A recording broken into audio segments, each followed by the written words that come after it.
Please, if you can just fill in the seats in the front, eh? In the middle here. All right?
Please come right in. We've got only a few minutes left to start, eh?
Okay, students, just bear with me.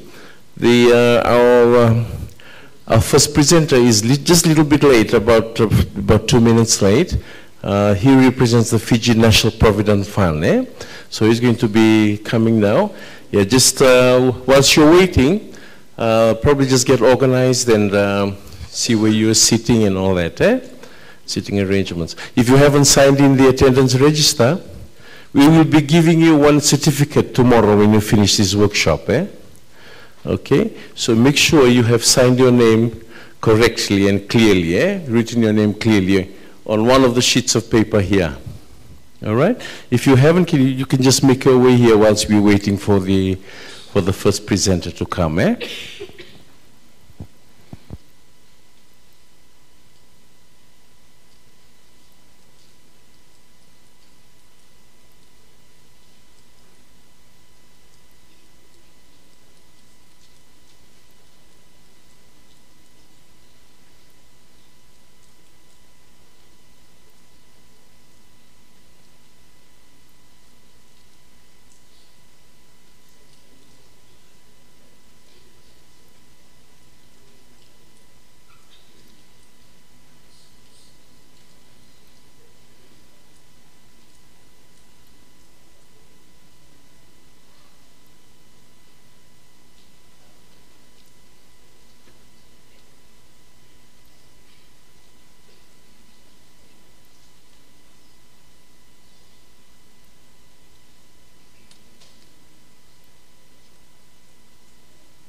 The nominee presentation?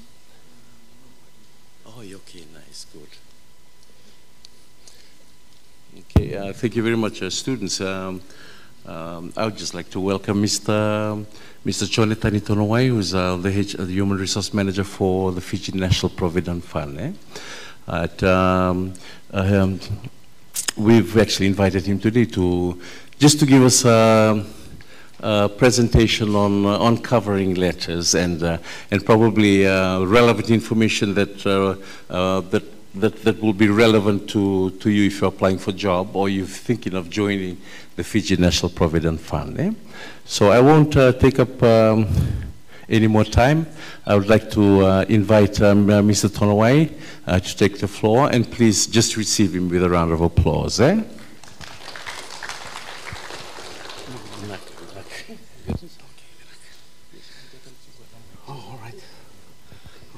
Okay. Well, good afternoon, everyone. So we're about to graduate and look for a job. Now that can be quite a daunting task, especially for those who are applying for jobs for the first time. At the Fiji National Provident Fund, there's a few divisions. Okay, we've got finance, we've got investments, we've got management, we've got human resources, we've got IT, and of course we have our support back office staff in audit and so forth. But generally speaking, when applying for a job at FNPF, the expectations is quite high in terms of what you need to know about us. Okay, so that's key, very important. So if you're thinking of applying to FNPF, Google up FNPF, write to somebody, write to me, I'll leave my card behind, my contact, and ask us certain information that is required. Now, on a covering letter, you first have to refer to the position you are applying for. Now, this has to be, something that is well thought through before you finish your final draft. It's a one-pager. It shouldn't go beyond one page, and it shouldn't reach the bottom of the page. Okay, so keep it on a tall font. Okay, tall font, either Arial or Tahoma would be good. And in a nutshell, tell us why you fit the role. Okay, now, it's very important that you sell yourself. That's a big thing. People fall short of selling themselves. So if you're not a good seller, please seek help on this one, on how to sell yourself in a good and positive way, of course. Okay, there are very professional ways of doing this. You can Google it, you can talk to people in the profession, but don't short sell yourself, okay? You got to tie yourself to the role, okay? And tell us, okay, what captures you about this role? Okay, you're going to be full of enthusiasm, okay? Just by looking at your cover letter, as I sieve through the hundreds of applications that we receive on one single application, I can imagine the writer, saying something like, and picture his mind, or, in my mind, what he or she looks like when she's writing this thing, eh? We can actually do this. I mean, we've put this down to an art, when we're reading this. So this is very important, When I'm reading it, I can actually see a person say, yeah, hi, I'm Mr. Cool, and by the way, I'm interested in that position. If you want to know more, CV attached. Next. We don't go past the next one, all right? Very important that we go past that first page. All right, so tell us, what is the position? Why are you applying for it? And what intrigues you about the position? Remember, we are not only taking on the skills, while that is important, we're taking on the person behind the skills. Okay, that is very, very key to that in hiring people. So, the attributes, we want to see how much you're really keen. And this will be reflected in the amount of research that you do about FNPF. Okay? At least tell us about what we're about. Okay? FNPF's vision is 3 words. Can anyone tell me what this 3 words is? That's a start, okay? And this is a kind of response that, in a very smiling voice, I ask, the applicant, so can you tell us what our vision is? And then I get okay. It's securing your future. That's it, 3 words. Securing your future. Okay, our whole operations, our whole strategies, our whole goals, everything hangs on that one statement. Securing your future. So ensure, why, when we came up with these 3 words, it took us time. It took executive management. We went away and we thought about it. We tossed words this way, we tossed words that way. Then we came up with a statement. And if we see, everything that we do thereafter hangs off this one statement. Our mission statement. And then our values statement, okay?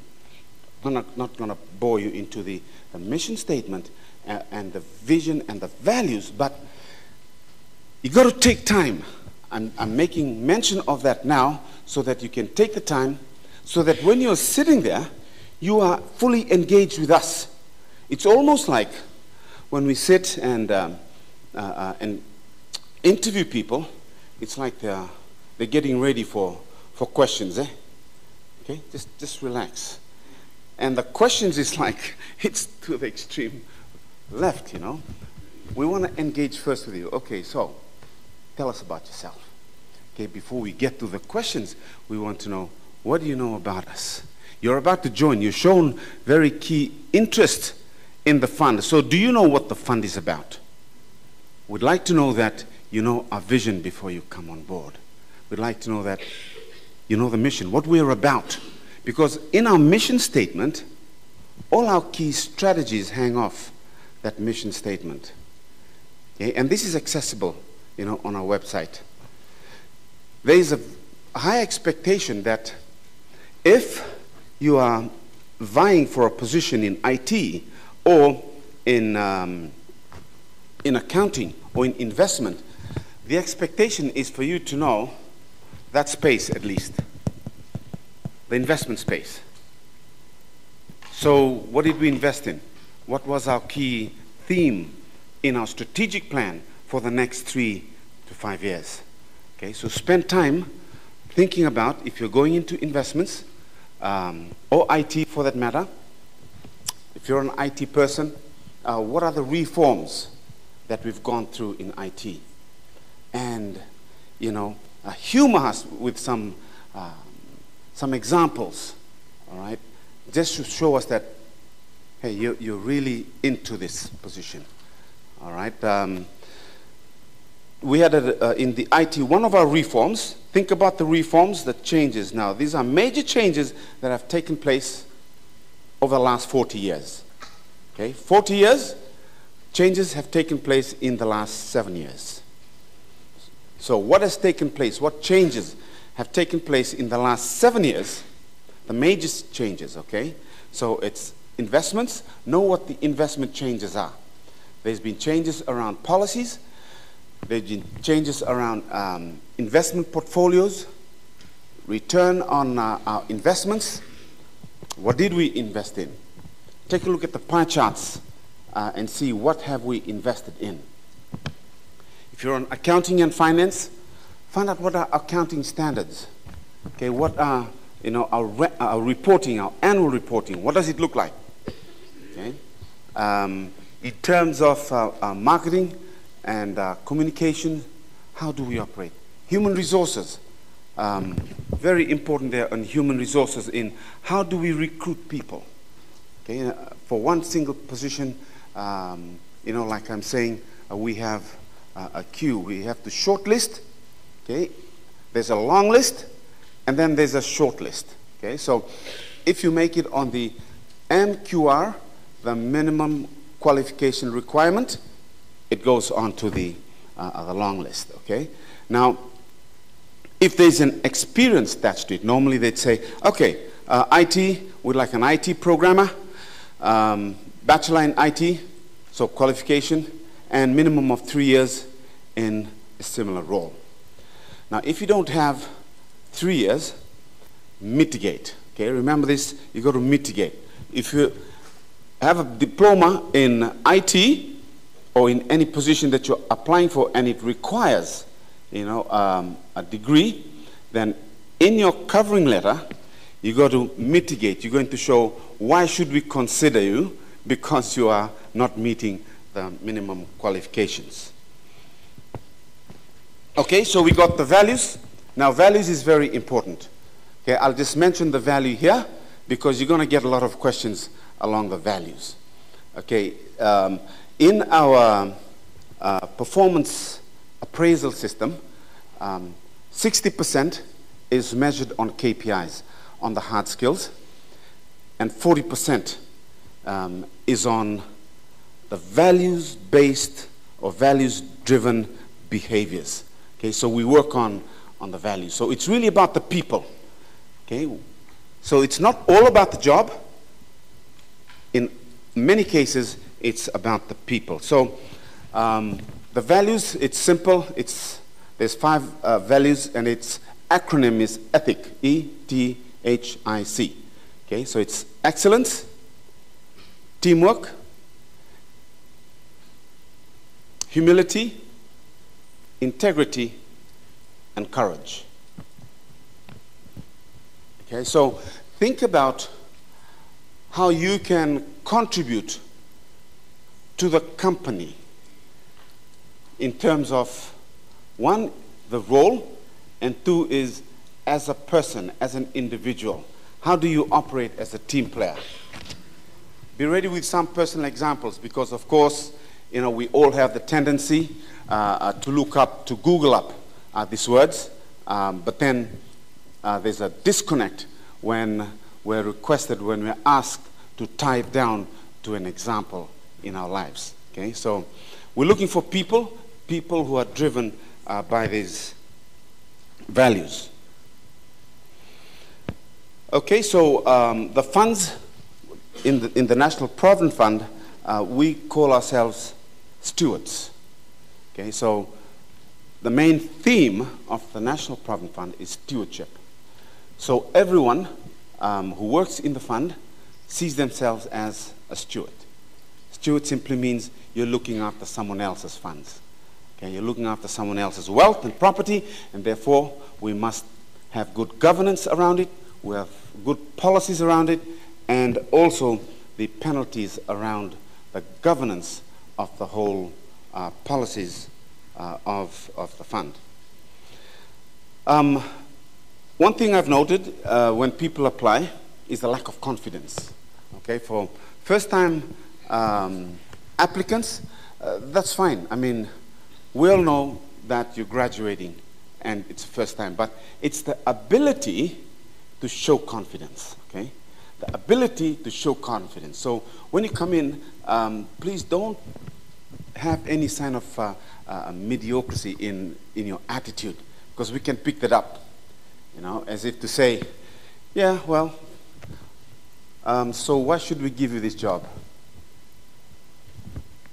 Well, you know, because of my qualifications. Don't mention qualifications. Qualifications have already gotten you there, all right? Because you got the MQR, you're now sitting there because you got the qualification. And then, you know, you roll out again the details of your qualifications, okay? So please tell us about the competencies that you have. And I'll mention a few competencies, and this is drawn from the competency matrix that we build up for every specific role. So in every role, there is a certain competencies that's required. Some are generic, some are directly tied down to the position. Okay, so it's stuff like decision making. Okay, so think about decision making. This is a key attribute. We're able to gauge how you make decisions when we ask you for an example. So just think about it. When you're asked an example, we're asking you, how do you process your decision making? Yeah? Is it off the cuff? Is it driven by how you feel?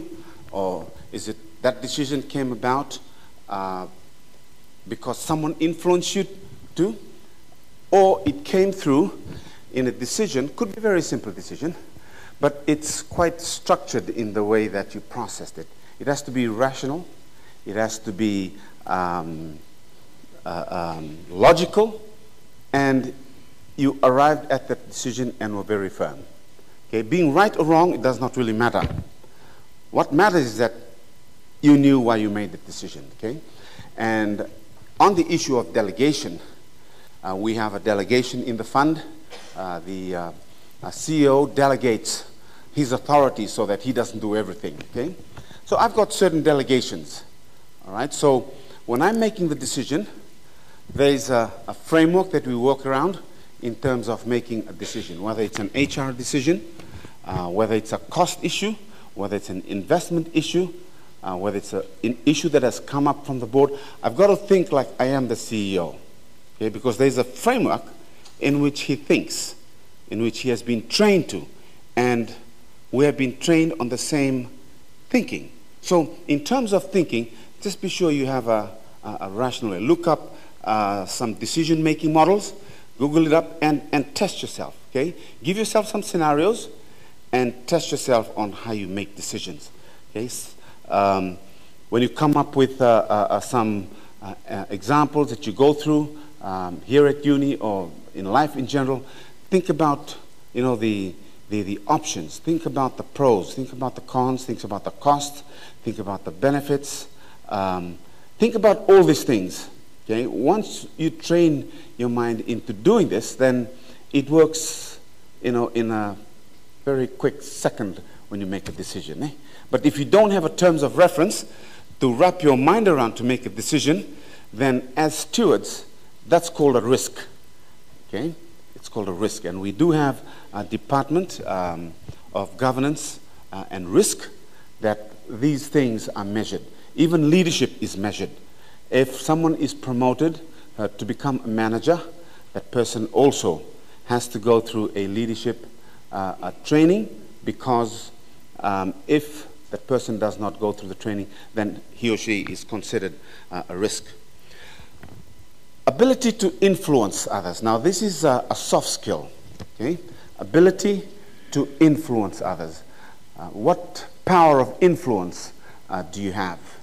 okay, in terms of soft skills. These areas are mainly to do with how you communicate, how you're able to articulate your side of the story, what you want with another party, another department, okay? And in working as a team, your ability to collaborate and to come up with a collective decision. Okay, so teamwork and collective decision, collaboration and communication. Okay, these are key attributes, because many come into the seat and think about, yeah, I'm pretty good at doing this. Yeah, I'm good at that. I'm good at that. I'm good. So it's like I all over the place. That's why I'm A+. That's why I'm a gold medalist. And so it's great. You got a gold medalist. So tell us, how do you work in a team? Okay, there's only one gold medal. You've got that gold medal, but now you are here working with a team. So the attribute of thinking about what the other person is thinking, the other person's thoughts become as important as yours. Now it's not about getting the highest mark. Now it's about getting what's best for the fund from this team. Okay, coaching and mentoring skills. Now just think about your siblings at home. Think about friends here. This is an attribute that is a global attribute now. HR is moving this way in developing coaching and mentoring skills. Yeah, in the next 6 months, beginning on 30th of April, next Monday, we're on a 6-month journey where the whole team, the management team, comes together. We've hired a facilitator from offshore to take us through, a leadership training in how do we work together. Okay, how do we work together to ensure that we achieve the same goals?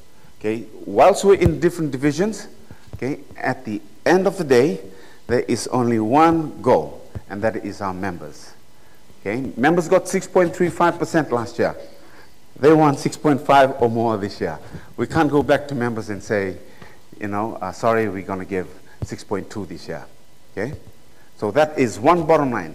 Okay, our members, and to satisfy what our members need at the end of the day. Of course, on the computer, Excel and Word and PowerPoint is now a requirement. Because in some interviews also, you'll be required to do a presentation. Right? So after we get a flashy CV and also a cover letter, we require people to come and present. And when we come to present, two things got to be presentable. Okay, one is the content, and two is the presenter. Okay, sometimes we focus too much on the content, and then we forget to dress up, for the panel. Okay, everything's on show. Everything's on show from when you get in through the door. You got to show. It's show, show, show, show. Okay, show that you're good. Show that you're here for the business. You're here for the job. Okay. So when they ask, so why should we give you this job? I asked my daughter this question when she was interested in flying. I said, so tell me, when they ask you, why do you want to fly? What you going to say? Why should we give you the job? There's 50 of you have applied for this, and there's only 2 flight attendants position. Why should we give you this one? It took her quite a while to think about that one. It seems, she says, well, because I can do the job. Yeah, so is everybody else. What can you do? What attribute do you have that you can sell to the fund that you know for sure that the others who are waiting outside do not have? What answer can you give in terms of your value addition to the role? Look at the role. Read it properly. Look at the technical side of the role. And then see on the left side, you put a column there and see what is your personal attribute. What are your communication skills? Okay, and when you say communication skills, make sure your communication skills are good. if you're going to say communication skills, yeah? If you're going to say, your decision making, then be ready with an example, yeah?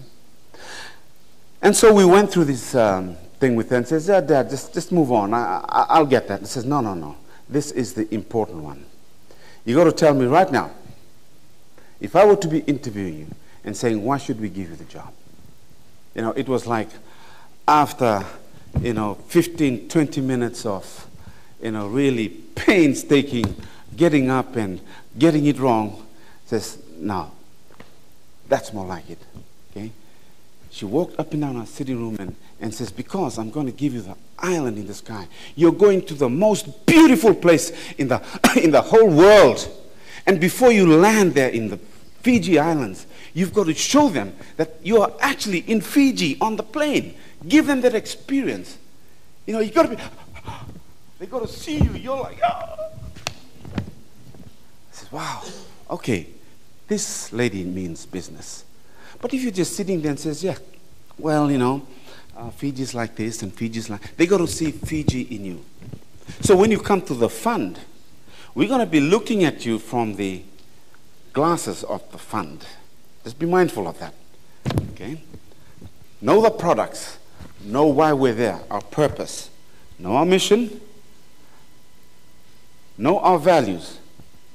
And just map up the definition of the values and see that your behavior. See, at the moment we're going through alignment of our personal value to the fund's value. Now this is happening right across the fund. It seems like an easy task, and we're looking at people right from management level. People are coming in from outside to say, guys, this is a framework. This is how you align your values, okay? When was the last time, this thing called integrity, when was the last time you were dishonest? Okay? We ask a question like that, and people say, oh, can't remember. You see, that person just failed miserably. If you could tell them, well, to be honest with you, I cheated last week. That's integrity. And you take accountability, you take responsibility. You look us in the eye and said, yeah, I cheated. And then we move on. That's just like, all of a sudden, he's got a tick in the box on all the panel. Okay? We tend to think that if we're honest about our shortcomings, our failures, we might get a minus. It works the other way, guys. Okay? We want to know that you have weaknesses, because when you say, what are your strengths? People give us their strength. But when you say, so what are your weaknesses? Just be ready, just be sure you're ready with one or two weaknesses, and weaknesses which are, are realistic. Things that he says, okay, that's a real one. That's a good one, okay? But sometimes say, what's your weakness?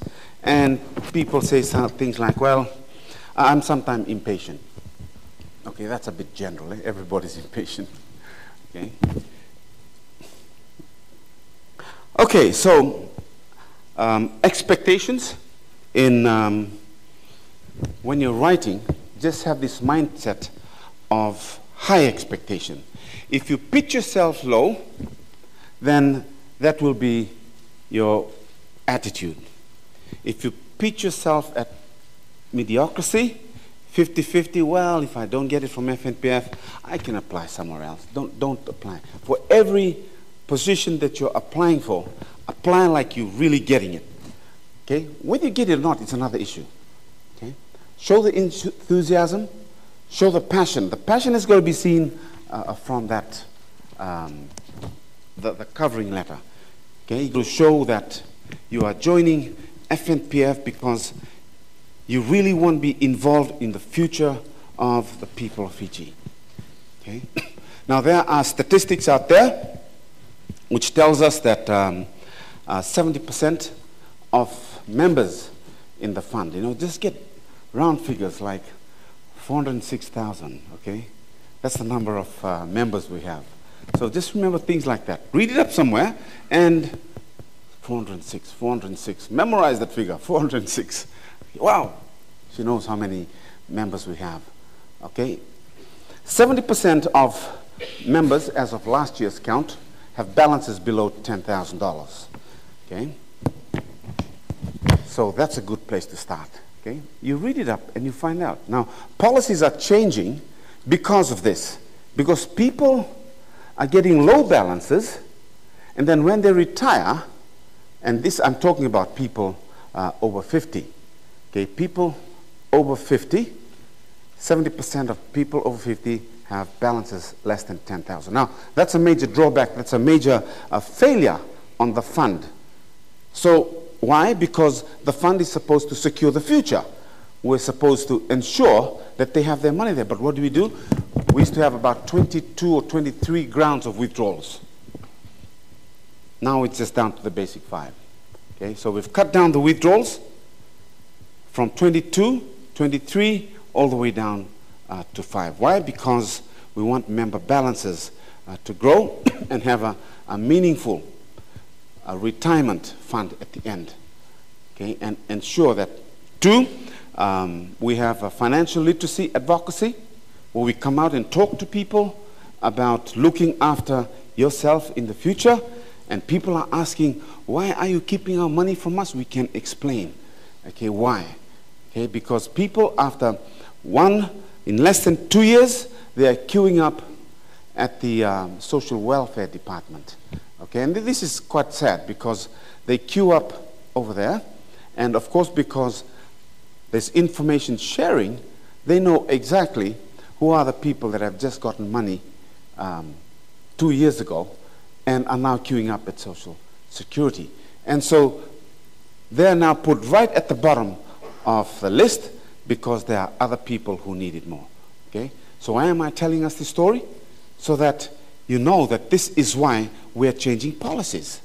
Okay? So if you can think around that and says, so I really think, and come up with, be smart about this.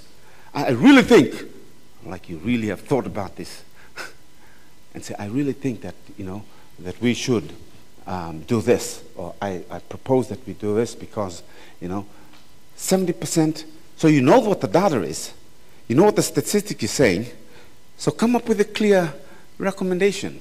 Okay? So when you're coming in, that is the value you are adding to that whole process. So you are pitching yourself in terms of not that you are able to do the job, but what value you are adding to the role, and the role is in the fund. Everyone has the same objective in the fund. Okay? Customer service, return on investments. That's it. Okay, very basic. Okay, there's a long statement to it, but customer service. And because it's customer service, there's a whole range of a policy around it that has been governed. Okay? If you pick up a phone today and somebody's rude to you, under the policy you can actually complain. Yeah, if you come to the counter and someone gave you the run around, okay, first time they say 3 photographs, and then they come back and say, this photograph is not clear, we need another photograph right from the other end where you're going to fall off. You can't complain about that. Now, why is that becoming important to us now? Is because we have that statement about customer service. Okay? So when you're applying for the job, think customer service. Okay? Think return on investment. Think stewardship. As a steward of FNPF, how should I behave? How should I think? And then map that up with your key competencies of your qualifications. What you can actually do to make that happen. Okay? I'll just pause here for a minute and ask if there's any questions. I'll take questions right now.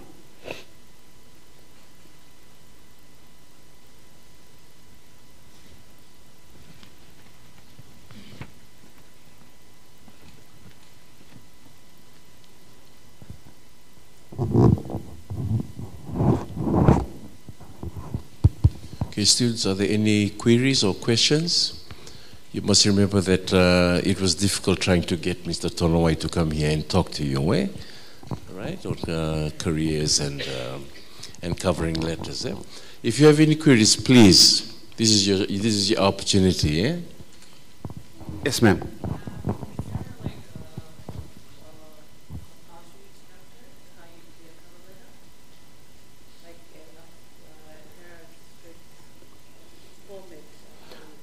Okay, we don't have a format, but we do have a format in the application. Okay, the application comes through, it can come through our portal online, or you can send it in the mail through a covering letter. Okay, we don't have an actual structure to it.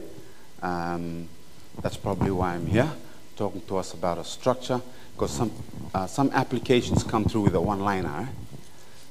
I'm interested in the job, attached is my CV. Full stop. Okay, so because a covering letter is being requested, it means there's a significance. Okay, there's a reason why we ask for that covering letter.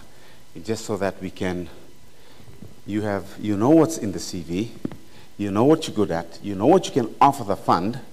So give it to us in two and three paragraphs, so that when we take a look at the, you go in the right pile and says, okay, I'll take a read of this. Okay, so the first thing is just separating the sheep from the goats. When you get a good pile on the right, we don't come back to the left. Okay, unlike areas like actuary, if there's a position that comes up for actuary or finance or investments, then of course the short list will be your grades. Okay, there's a time when we went for a 3, GPA 3, it's gone to 3.5. For actuary, it's now 4 for actuaries. So that goes for shortlist. And then even actuaries and technical areas like internal audit and finance, the soft skills is still required. There is still a 40% assessment on their annual performance appraisal. Okay, so everything that they're really good at, if they got all 100% in it, they only get 60%. Okay, and that's not good enough to give them, a satisfactory report. You have to have at least 80% on both sides. 80% of your technical and 80% of your soft skills, interpersonal skills, emotional intelligence. This is something that is now an international benchmark, emotional intelligence. I was doing some preparation on training on emotional intelligence for my team leaders, and then I asked my wife a question on emotional intelligence. Say, let me bounce this off you. And my daughter walked past, and she said, Dad, what was that thing you just said again? I said, emotional intelligence. Why? And says, man, my boss emailed me and said, you got to go and read up on emotional intelligence. And I said, oh, what happened?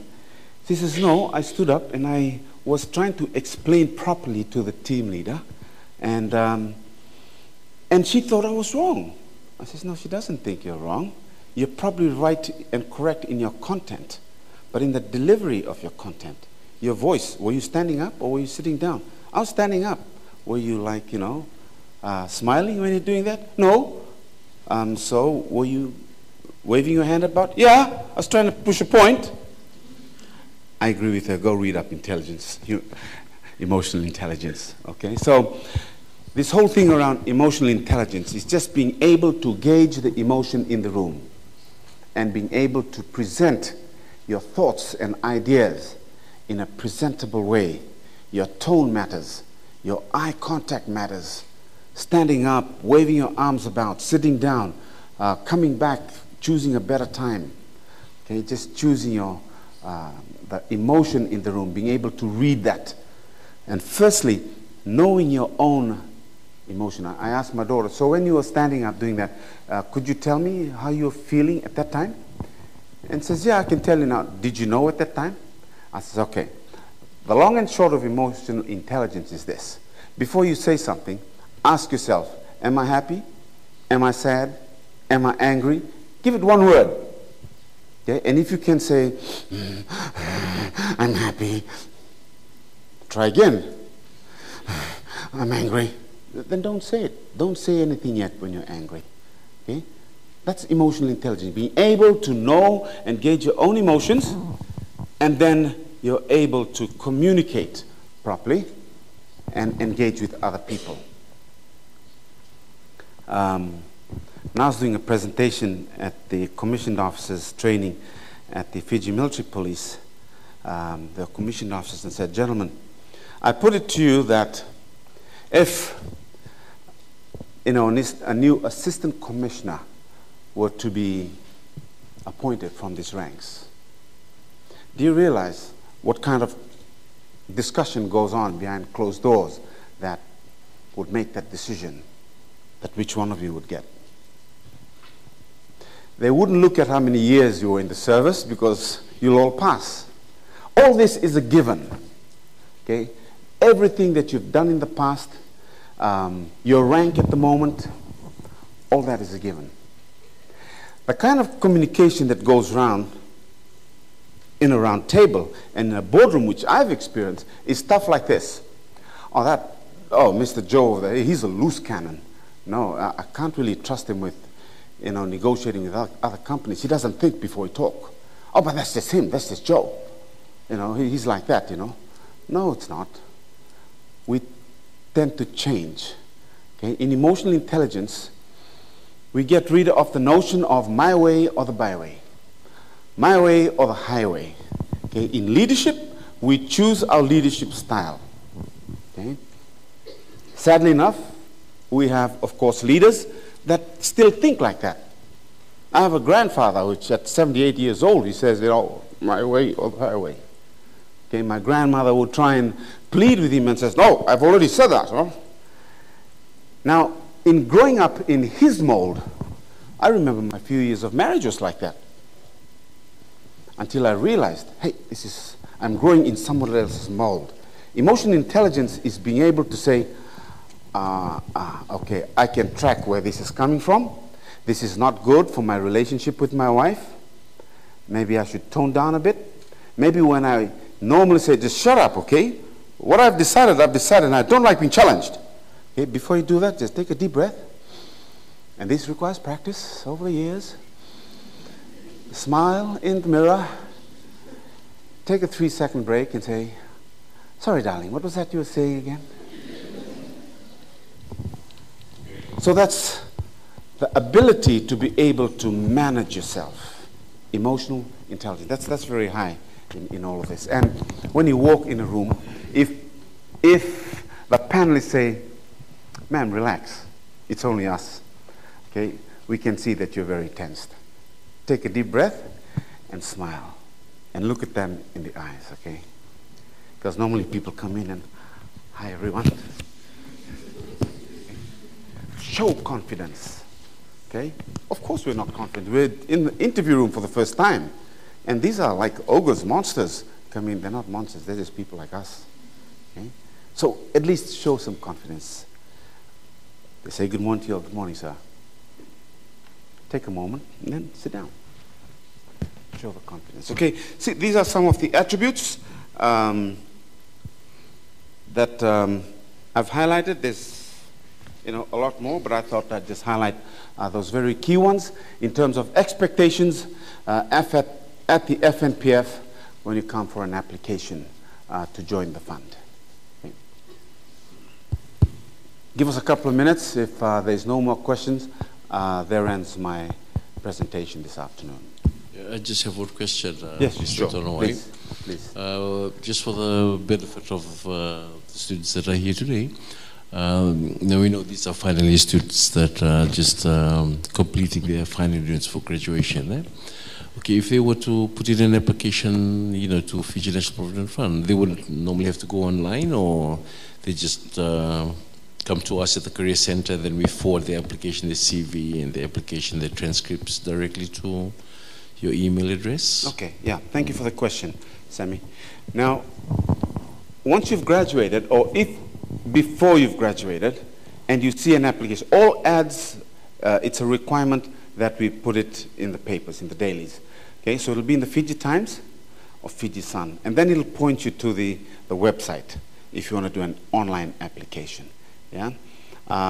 Generally, if you don't really know what area to go into, we are happy to talk to you. Okay, come to SEMI, send us through. We can have a session like this in our boardroom, in one of our meeting rooms, and just going through. We'll call in the managers to talk to each one of you about the various functions, about what goes on, okay?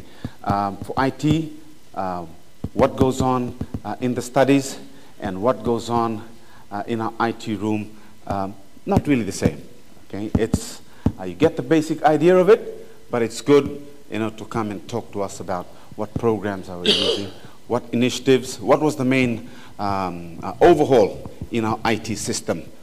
We changed a 40-year-old system in 2016, and when DC Winston hit, it's the first time we tested that system.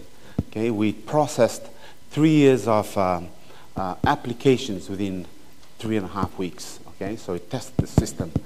So come and talk to us. We're happy to talk to you about whatever, okay, in terms of careers, career paths, you know. If you did a double major, which one should you be going into?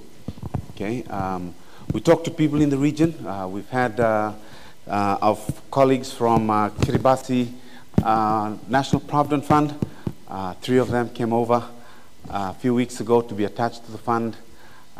We've just said a farewell with our friends from Tuvalu last week.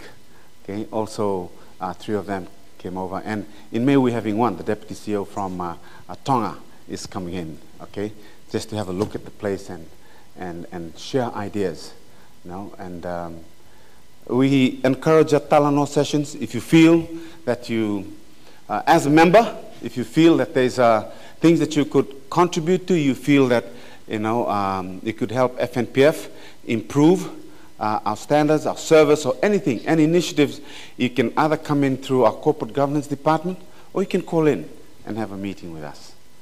All right?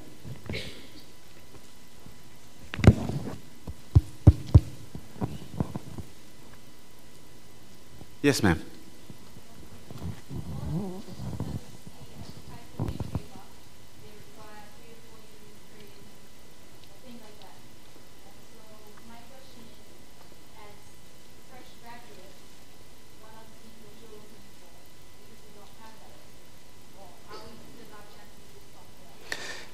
Yes, absolutely. Now, in the covering letter, okay, you articulate that whilst I don't have 3 years of experience, this is where you really got to sell yourself. Eh? Okay, that's where you got to mitigate. Think about it. Think about it. Think about it again. Then write. Okay, and say I don't have 3 years of experience. Then you look down at the job that says I can do this. Okay, and tell us how you can do it. Give us an experience. You draw on what you already have. Analytical ability, decision making, emotional intelligence, leadership. Draw on the stuff that you have and be very strong on it because you're mitigating. Okay? And there are cases, yes, we've picked up where they don't have the 2-3 years experience, but they sold themselves very strongly. And these are the kind of people we're looking at. Yeah? Just a question on internship. Eh? I mean, that the student is talking about experience. Eh? Okay, we have students who are about to graduate, and do you have internship programs or placement programs in which students could actually do attachments and gain experience and then actually apply for a full-time position? Yes, we have a MOU with the Ministry of Youth to take in students who want to come for attachment. Eh? So if you're graduating and say, look, I just come just for attachment, and while you're in service attachment and an advertisement comes out, it comes out to you first as an intern, eh? So attachment is normally for 6 months, and we give an allowance for bus fare and lunch at like $120 a week. Okay? And there are times when we put out graduate trainee programs. Okay? Because sometimes, we just like have 3-4 accountants move at one time. Eh?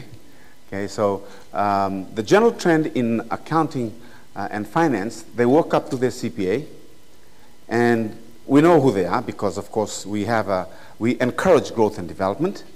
And from HR, we can actually track their performance. So when someone is about to graduate, if we do not entice them, encourage them, keep them to stay, they will move.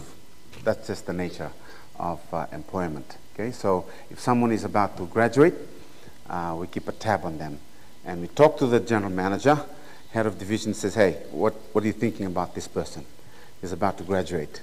Okay? And so we have things like that going on.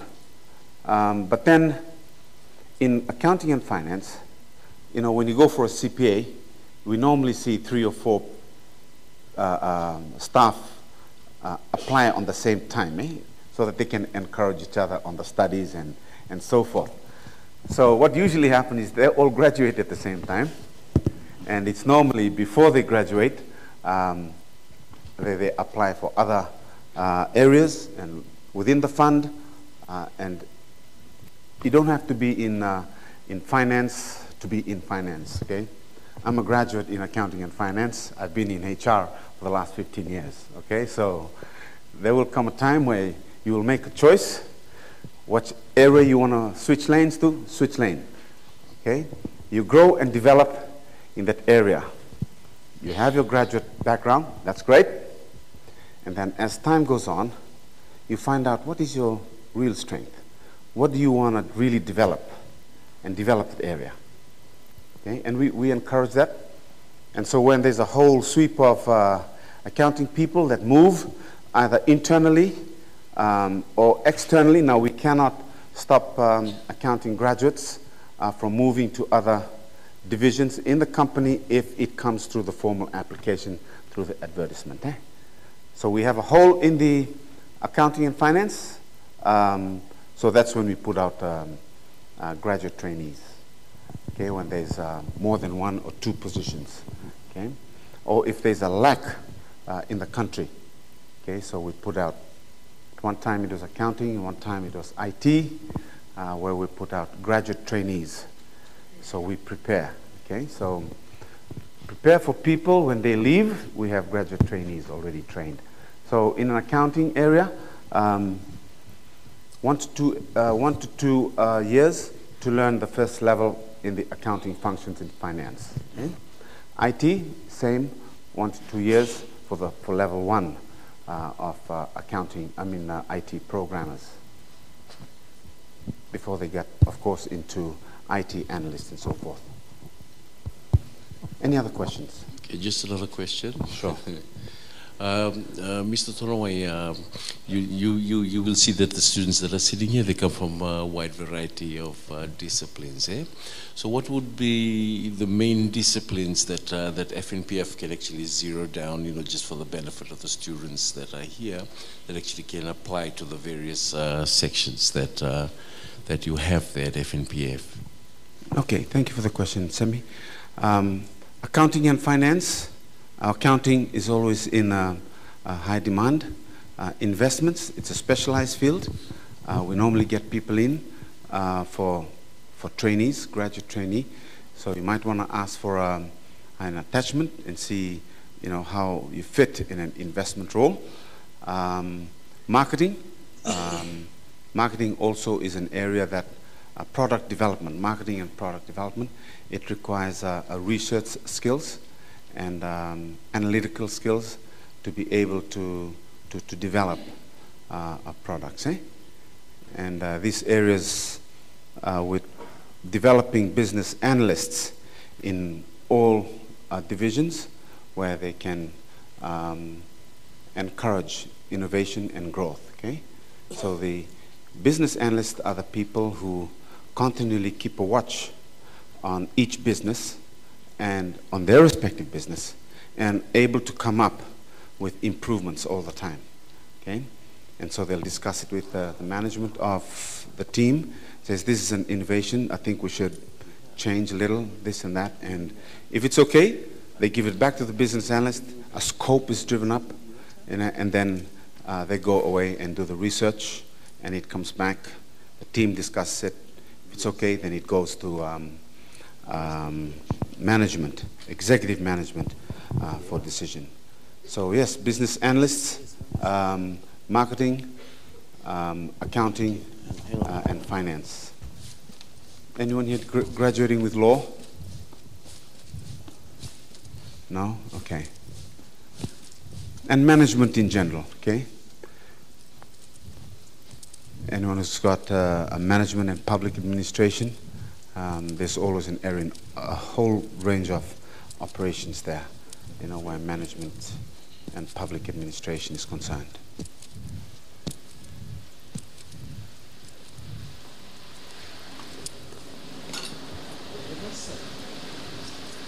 Thank you. Any more questions before I finish for? Yes. Hello. Someone said something? Yes? Okay, any other questions?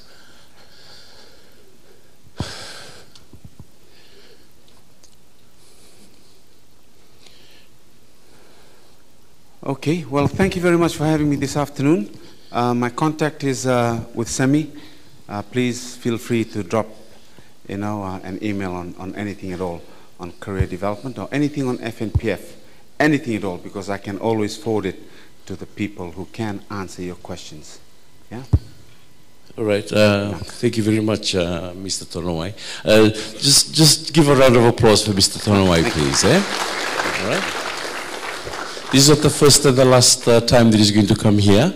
Okay. Whenever we need him, we will invite him to come back and just enlighten us, you know, some of the changes that are happening with Fiji National Provident Fund. Just for your information, students, if you're finding difficulty in writing your application letters, you're working on a resume, you could come up to our office. Our office is situated just behind the Westpac Bank. And Vanessa and I can assist you with your application letters if you're thinking of joining FNPF. Thank you very much, Mr. Tonowai. Thank you. Thank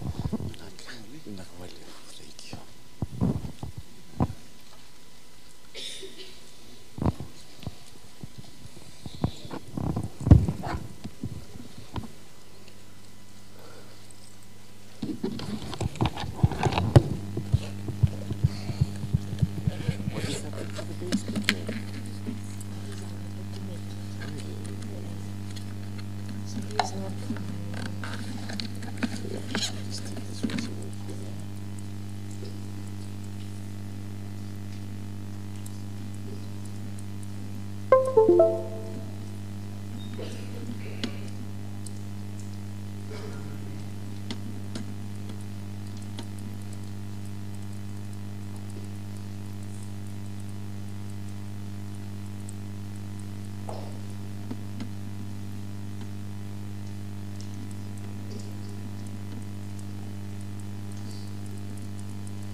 Okay, students, this session is on resume and CV writing, yeah? Hands up those of you who have already done your CV, like a soft copy of your CV. You know, this is your final year, and probably you're already thinking of applying for a job or thinking of doing attachment or placement, eh?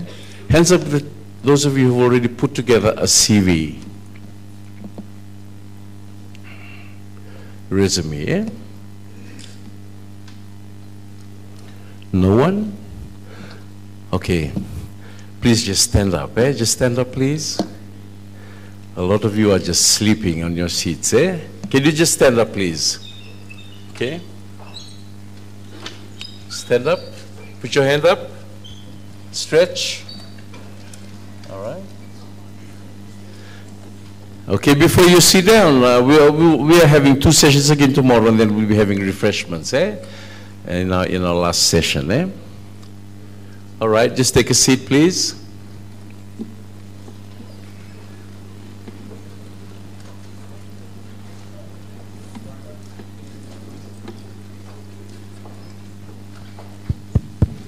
Vanessa?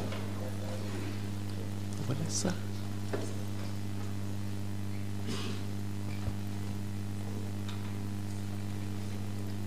Okay. Okay, these are just some of the objectives of this, this presentation. By the end of this workshop, you should be able to differentiate between a resume and a CV, okay? You remember that there are two different types. You have a resume and a CV, eh?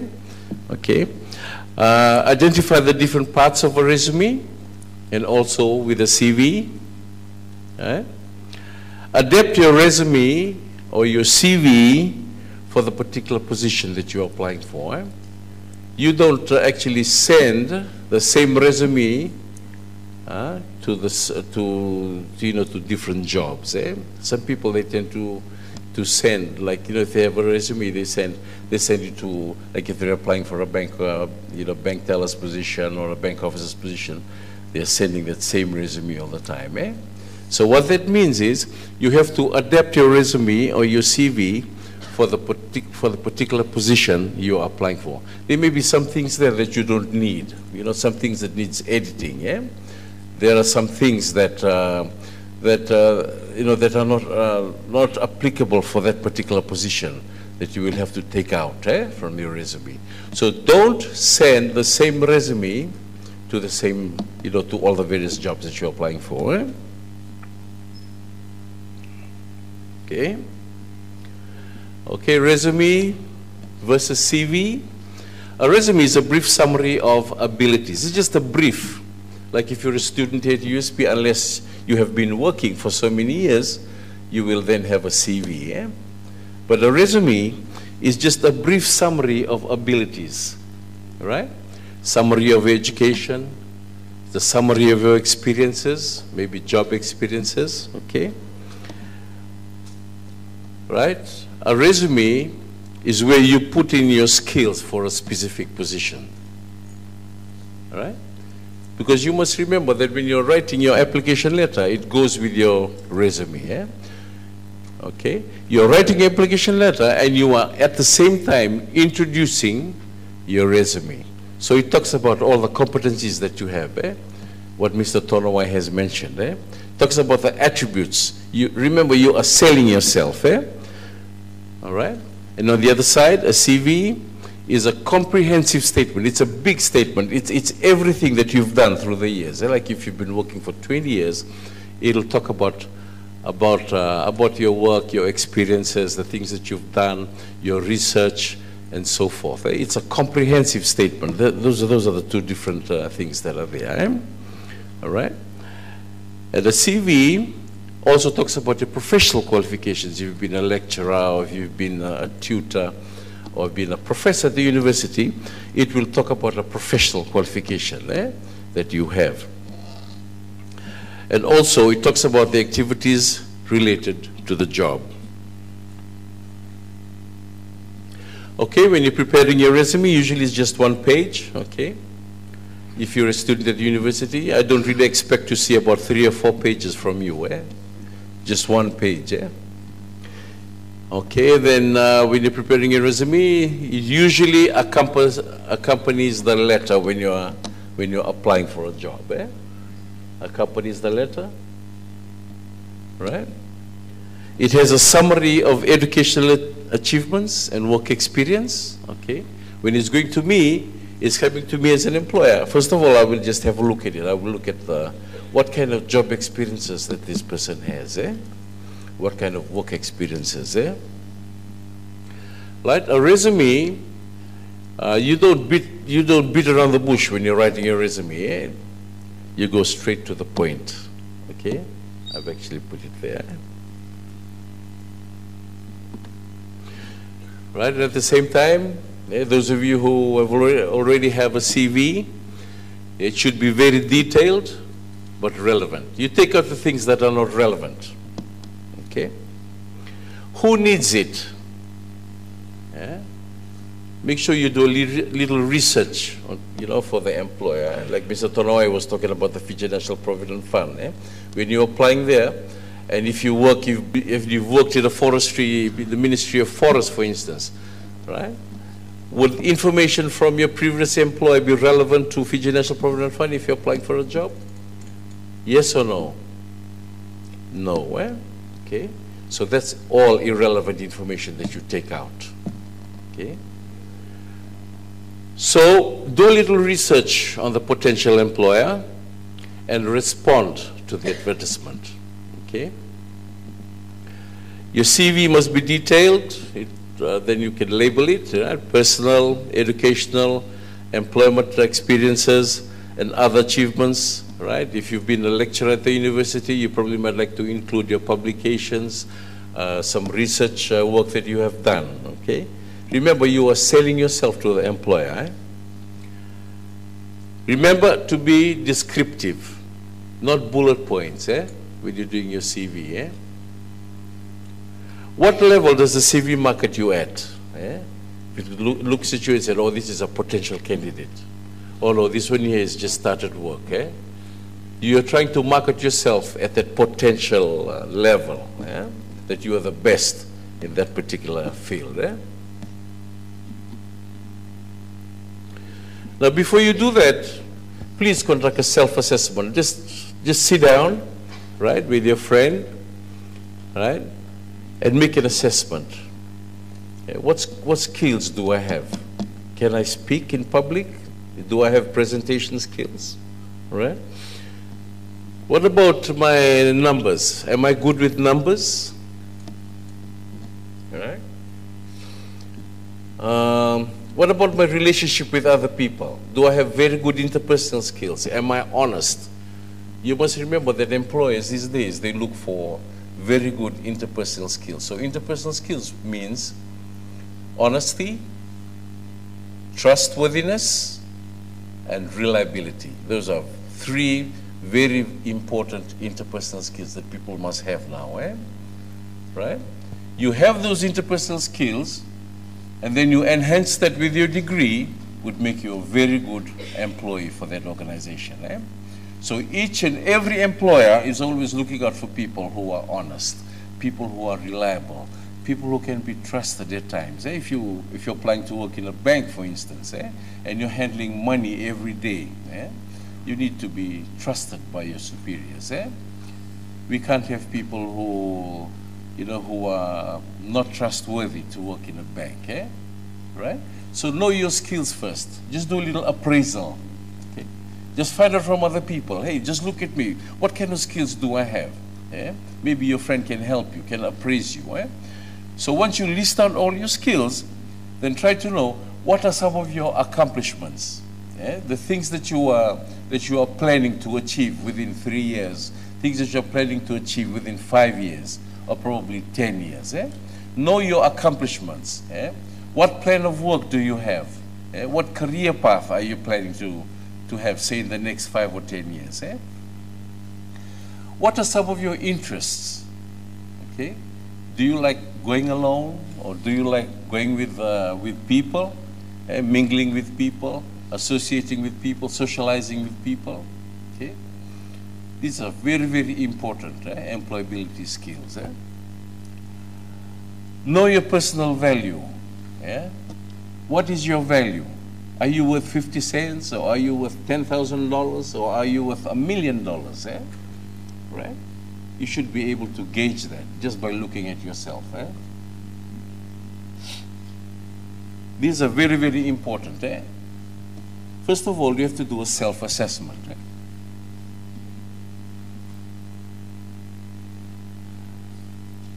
Okay, now I want you just to look at this vacancy. Okay. It's a vacancy for an accounts clerk, right? You pick up the paper next day and then you just have a look at the vacancy that's there. Accounts clerk. This is how you actually single out the various sections in one vacancy. Okay. Accounts clerk. Where? In Lautoka. Those of you who are not from Fiji, Lautoka is in the western side of Fiji. Okay. The qualification. It's specific qualification, Form 6 pass or equivalent. Right? Must.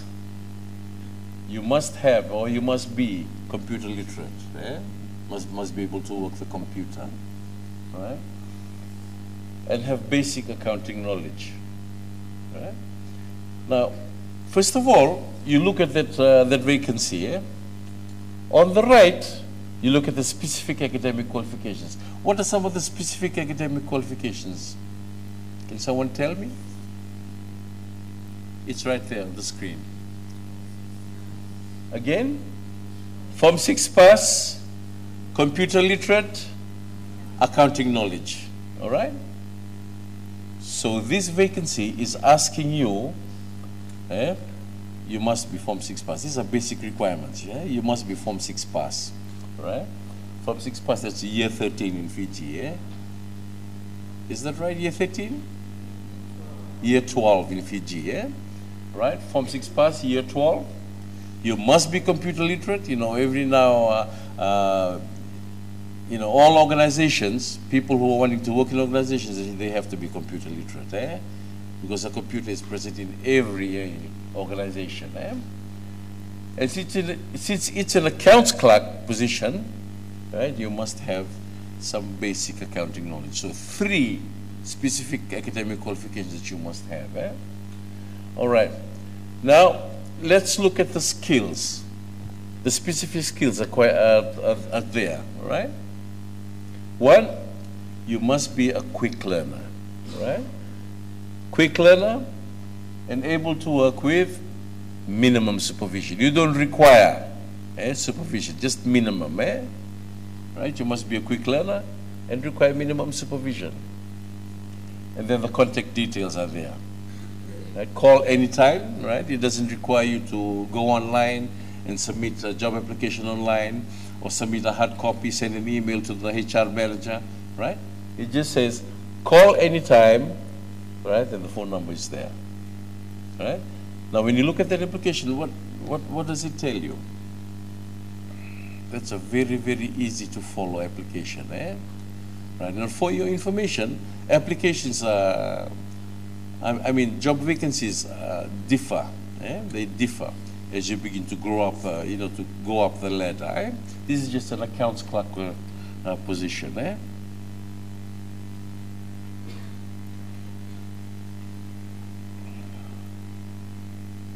All right.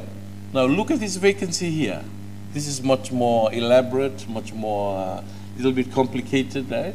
It calls for more requirements from you, Right? You must possess strong systems knowledge with a proven record of improving controls. Now just look at the wording of this vacancy. It is very, very complicated, isn't it? Right? Record of improving controls, process, procedures, and strong interpersonal skills. Those are the skills that I was talking to you about. Honesty, trustworthiness, and reliability. Right? With the ability to build relationship and inspire and lead by example attitude. You must have strong attention to detail, right? And a hands-on attitude with initiative is essential. All right? Now let's go to this other vacancy, commercial director. The commercial director responsible to build, now those are just some of the basic background information to the position. Right? To be considered for this role, the successful candidate must have a deep business understanding, experience in marketing strategic formulations, with the ability to contribute to new ideas which will protect value clusters. Consulting experience is an advantage. You must possess the basic requirements for that particular job. Right? Now, those of you who don't have that qualification, now you look at that qualification, what does it tell you? Do you associate with that vacancy? You don't. One, who can tell me why you don't associate with that vacancy? One, the qualification is pretty high, right? You must have a Master of Science, okay? And most of the essential requirements that are there do not match your attributes and competencies. then you will probably be thinking, oh, this position is for people who have already worked for maybe 15 to 20 years. You don't have the work experience that's needed for that. Eh? All right, that's another vacancy, guest service manager. Right? The first thing that you see in a vacancy, right, that matches with your resume is the key responsibilities, right? Because that's how you will relate your attributes to the key attributes of the position. Eh? Guest service manager. Okay. And then the qualifications is just a diploma, right? Does it match your qualification? You're doing degree, so it matches your qualification. Eh? So you must have a diploma in hospitality or food and beverage management is desirable. And there are other little requirements that are there. All right? Now, a lot of people, they go straight to the salary. Hands up if you go straight to the salary when you look at a vacancy. I think all of us, eh? Because you need money in your pocket, and you know, you pay for the attributes and the hours that you spend in a position. Obviously, you will want to know first and foremost, what is the salary for this position? Eh? Salary range between 20,000 and 22,000 will be offered. Okay, so this position really matches university. Eh? And then the basic requirements that are down there: written application with a detailed CV. Okay, it says detailed CV. Now this is a CV presentation. Eh? And copies of references and qualifications can be sent to the human resource manager, right, the South Sea Cruises Limited, Nandi. And then it says at the bottom, only shortlisted applicants who meet the requirements will be contacted. Eh? All right, this is how you prepare for a job vacancy. Remember, you got your CV with you. Eh? First of all, you collect information on the organization and its mission, its goals. Eh? Remember, Mr. Tonaway was talking about the goals of the Fiji National Provident Fund, right? Asking you what are some of the securing something future. Eh? 3 words. Okay? Do some research. Collect information on the organization and its mission. What are its goals? Right? Next, collect information on the people who may have read your resume and your CV. Eh? Human resources. What do they do? Eh? Do they just recruit people? Okay. Who are the decision makers in this particular organization? Who is going to be my potential boss if I'm going to be recruited? Right? You also collect information on the job position. You look at the job position and its requirements. Okay, you go back. These are the key responsibilities. And look at the key responsibilities. Look at your attributes. Right? Remember, you have done up a list of all the positive attributes that you have. Yeah? And try to tie them in with the key responsibilities that are there. Exceed guest expectations through excellent customer care and guest relations. Supervision of all guest activities. Remember, this is the job that you're going to be doing on a daily basis. All right? So when you are looking at the skills and competencies that you have, try to match that with the accountabilities of the position. All right? When you know that you have matched your attributes to the key the requirements of the position, you know you are the right person for that position. Then you set about writing your application letter, right? And following all the other instructions that are there when you're submitting your application.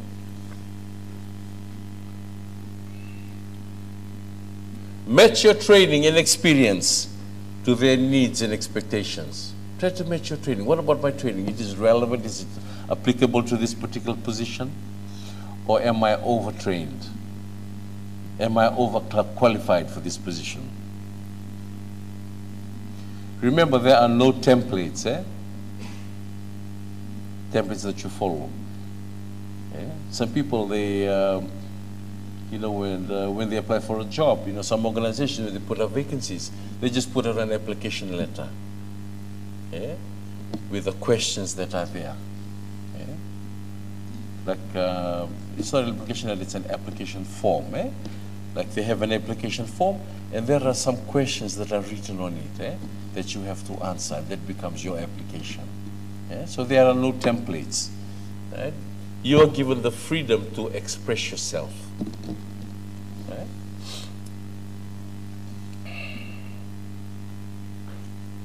Right? Your contact information has to be very clear in your CV.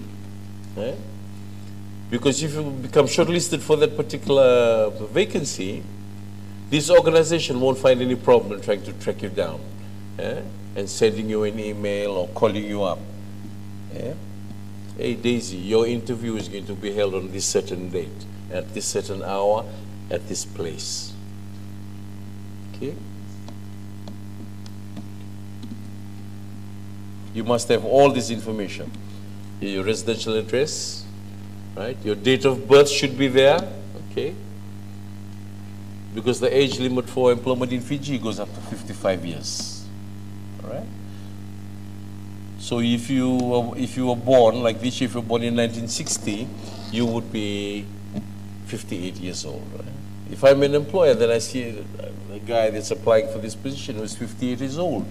Obviously, I won't recruit him, because he's a little bit old, because the age for employment in Fiji goes up to 55 years in most of the organizations, including government organizations. So make sure you put your date of birth. It's always good to show the employer that you are young and matured and ready for this job. And of course, your postal address, your phone number. Some people put phone numbers, you know, who, you know, their mother's phone number, their father's phone number, sometimes their grandfather's phone number, right? And we're calling them, and then they're not answering the phone. There's another person that's answering the phone. Make sure this phone number is accessible to you, right? And can get to you. Now we have Skype, okay? You can also include your Skype addresses there.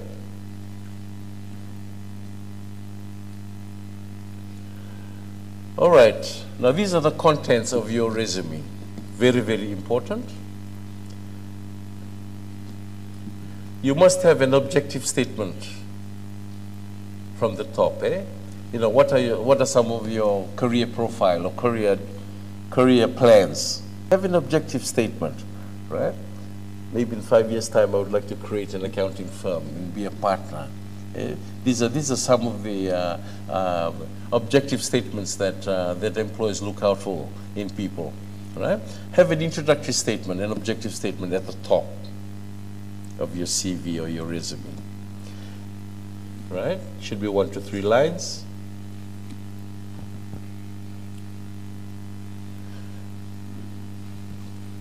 You should inform at a glance your career interest, right? So your objective statement must include some of the things that I've put there, right? 1 to 3 lines. Found immediately after content information, should inform at a glance your career interest. What are some of your career interests, right? If you're an accountant, graduating accountant, I'd like to be a successful accounting person, a successful accountant with an accounting firm, right? I see myself in the next 10 years as a partner in a big accounting firm. Right? For example, like KPMG or Ernst & Young or Price Waterhouse. Any one of these big accounting firms. You try to emphasize your key skills, your goals, and your qualifications. Look at the company's goals to personal goals and try to match it to your goals. And look at that company's goals and just try to bring it across to your goals. Try to match it to yours. What are your main qualifications? What are your career goals? These are very, very important information. What is your professional identity if you're a professional accountant or if you're a lawyer? Okay. How can you help the company is very important. Because if I'm an employer and you are applying, for a job in my, my organization, first of all, I would say, what will this person bring to my organization? Yeah? Is he just going to bring himself? Or is he going to look at some of the objectives of the organization and look at some of the broad outcomes and try to achieve it?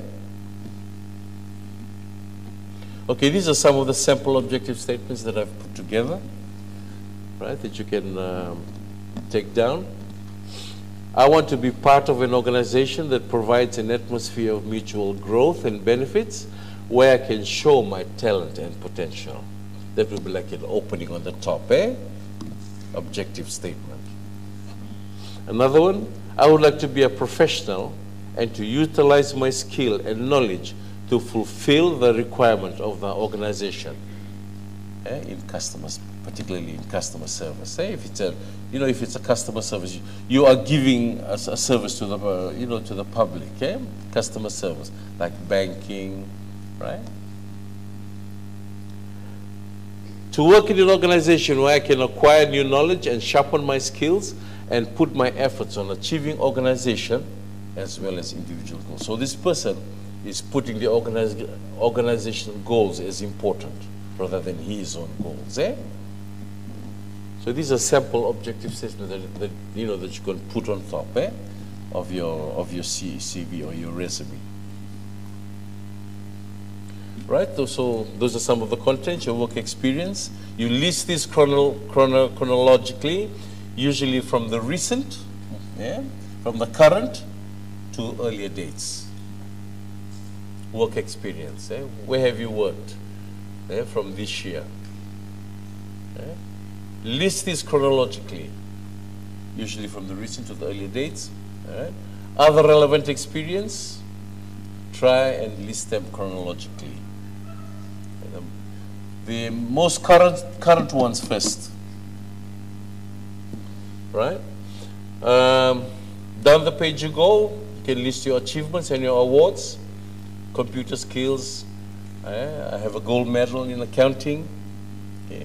List some of your publications chronologically, usually from the recent, like if you're an USP academic or you teach in a big institution, all right? Most recent ones first. Referees are very, very important. Referees are the people who actually vouch for you. They guarantee. They sort of like act as guarantors for you. Your referees are very, very important. They could be your supervisors. They could have been people that you've worked with. And they can vouch for you. They can give you a character reference. I worked with this guy. He was the best. He had great interpersonal skills. He was a reliable person. He displayed supervisory skills. I didn't find any problem with him, in regards to customer service. Those are the things that, basic attributes that come out from your referee. So referees are very, very important. These are the people who are your guarantors. They guarantee to the employer about your work, about your attributes that you have, the competencies that you've built up through the years. All right, there you go. That's just a basic format, right? Okay, now when you look at that CV,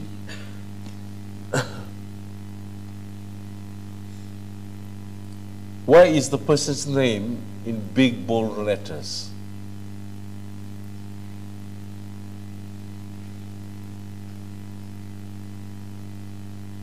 Because it's you, this is your CV. You don't write your name in small letters in a resume or CV. Your name has to be bold because it's you. You are promoting yourself. Okay? So Daisy Singh would be in big letters. You're proud of yourself. This is my resume. My name has to be big here. Come on, you're showcasing yourself. Right?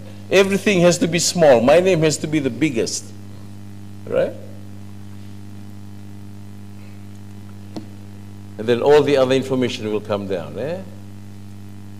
postal address, your professional goal, your education, the skills, the work experiences, and of course right down below here are the references, which are very, very important. Eh? Right, the presentation, match design must have the same font always. Eh? You can't have number 12 for the top one, and number 14 from the bottom one, and number 17 from the bottom. Eh? Only your letter has to be in big font. All the rest will have to be the same. Eh? Must remember that. Accuracy, don't put any information there that is questionable. Remember, the employers, they can track you down. Right? We've had a lot of instances where people have put baking powder, they put a lot of jam and things on their CV, to make it really look good. So what happens? When they go there, that organization has tracked you down. You can just take up the phone and call that particular organization, when you put in your application. So don't lie about the things that you put in your resume, because you don't want to be tracked down by the employer. Always be honest. And always proofread. Proofreading is like you want to check for grammar, checking for spelling mistakes. Imagine if you're sending a CV to an employer and it is full of spelling mistakes. What's going to happen then? That employer is going to paint a bad impression for you. He's going to say, hey, this person is a graduate from the university, he doesn't even know how to spell. His grammar is not good. Okay? So you give your resume to somebody to proofread. Proofreading is you want to make sure that it is, that nothing is wrong with your CV, the spelling, the grammar, exclamation marks, and so forth. So make sure you proofread. Okay, now we come to the final part at the bottom, which are the references, like I spoke to you earlier on. These are very, very important. These are people who will vouch for you. These are people who will guarantee you, right?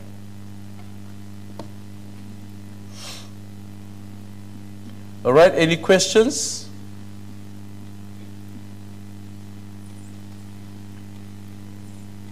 Okay, I've got this presentation in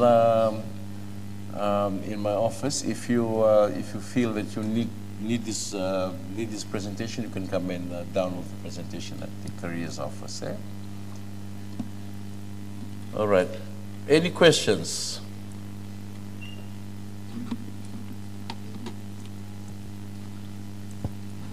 Okay. Vanessa has handed you out one evaluation there.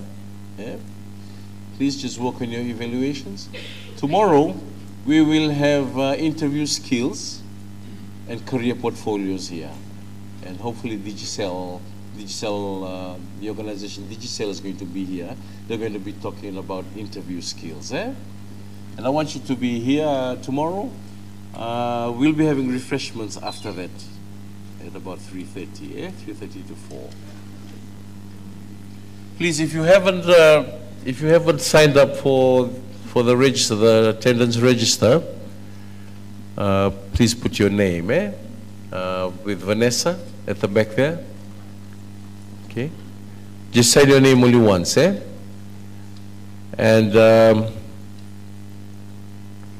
please just fill in that that evaluation that we're giving out there. All right. Now, if you don't have an evaluation, I think we don't have any spare. All right. Okay, thank you very much, students. Thank you very much for availing your time. I will see you again here tomorrow, beginning at 2 p.m. All right, thank you very much.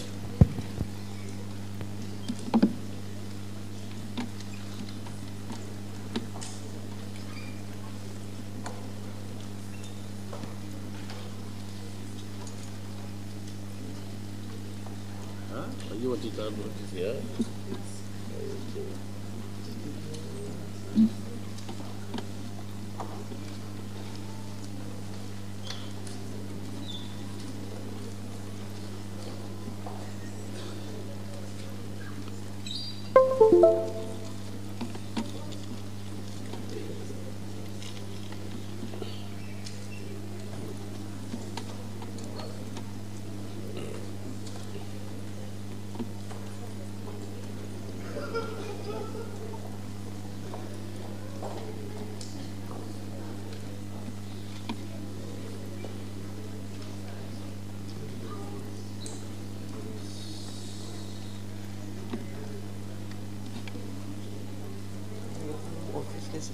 Iya, besok kerja.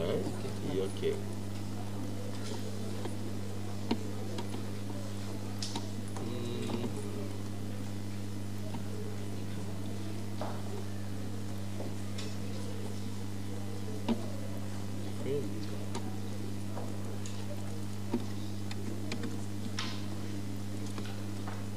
Okay, just open one of this presentation and save one for her in her USB there.